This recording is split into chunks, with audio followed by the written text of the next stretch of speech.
Welcome to Vishwabharat TV. Visakha కేంద్రంగా south Coast railway zone ఏర్పాటులో ప్రభుత్వ తాత్సారాన్ని అయితే లోక్సత్తా పార్టీ ప్రశ్నిస్తోంది. ఈ నేపథ్యంలో విశాఖలోని వైజాగ్ జర్నలిస్ట్ ఫోరంలో మనతో పాటు మాట్లాడేందుకు లోక్సత్తా పార్టీ రాష్ట్ర అధ్యక్షులు బీసెట్టి బాబ్జీ ఉన్నారు. ఆయనతో మాట్లాడుతాం. అసలు రైల్వే జోన్ ఏర్పాటులో ప్రభుత్వ వైఖరి ఎందుకు ఈ విధంగా ఉంది?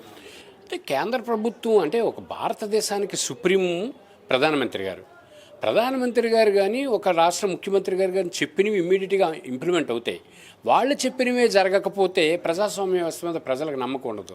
గౌరవ ప్రధానమంత్రి గారు ఇది 2019లో ప్రారంభించిన అంశాన్ని 2025 జనవరి 8వ తారీఖున విశాఖపట్నం కేంద్రంగా సౌత్ కోస్ట్ రైల్వే జోన్కి శంకుస్థాపన చేశాక ఈరోజు 2025 నవంబర్కి వచ్చే వరకు మరి జోన్కి కావాల్సిన ఏర్పాట్లలో కీలకంగా గెజిట్ని విడుదల చేయకపోతే అంటే రాజు లేని రాజ్యంలాగా లేకపోతే రాజ్యం లేని రాజులాగా ఉండడం కరెక్ట్ కాదు కదా, ప్రజలు విశ్వసించరు. అందుకని ఈ సందర్భంగా ఒక మాట, గొప్ప మాట మన గురజాడ రాశాడు. తాంబూలాలు ఇచ్చాం తన్నుకు సావండి అని కన్యాశుల్కంలో.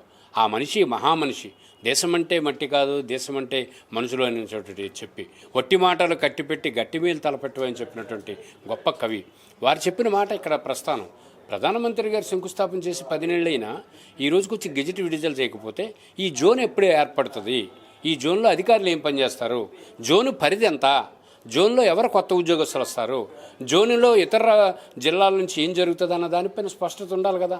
ఇది ఉండాలంటే మేము అడిగిన తర్వాత మీరు జిఎంని వేశారు, మాధుర్ అని ఆయన ఇప్పుడు విఎంఆర్డి పరిధిలో ఉన్నటువంటి డెక్క బిల్డింగ్లో 2 అంతస్తులు రెంట్కి తీసుకొని గడిచిన 3 నెలలుగా ఖాళీగా గోల్డ్ గిల్లుకుంటున్నారు. వాళ్ళకేం పని లేదు.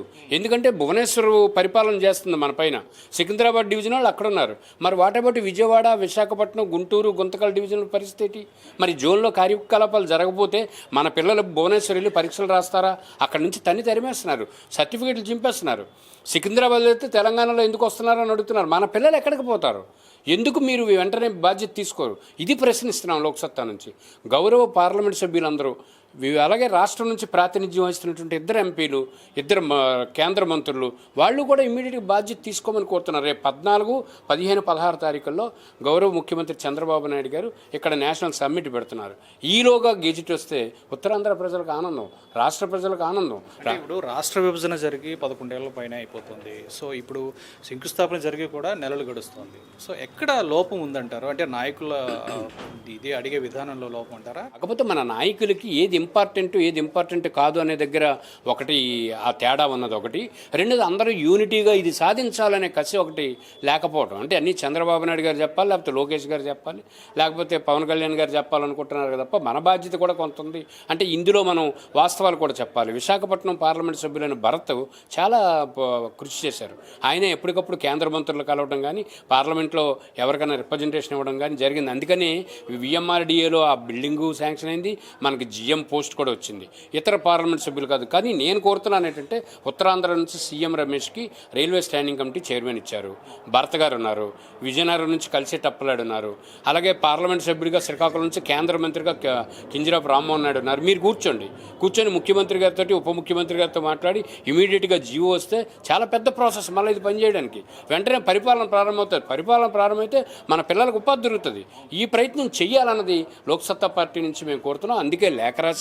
భవిష్యత్తులో ఇది ఉన్నత స్థాయికి కూడా తీసుకెళ్లే ప్రయత్నం పెద్దలు జయప్రకాష్ నారాయణ గారితో మాట్లాడాం. వారు కూడా జాతీయ స్థాయిలో దీన్ని మూవ్ చేస్తారు. దయచేసి రాష్ట్ర ఎంపీలు, రాష్ట్ర మంత్రులు, కేంద్ర మంత్రులు అందరూ సమిష్టిగా వెంటనే తగిన నిర్ణయం తీసుకోవాలని లోక్సత్తా పార్టీ రాష్ట్ర అధ్యక్షుడిగా నేను కోరుతున్నాను.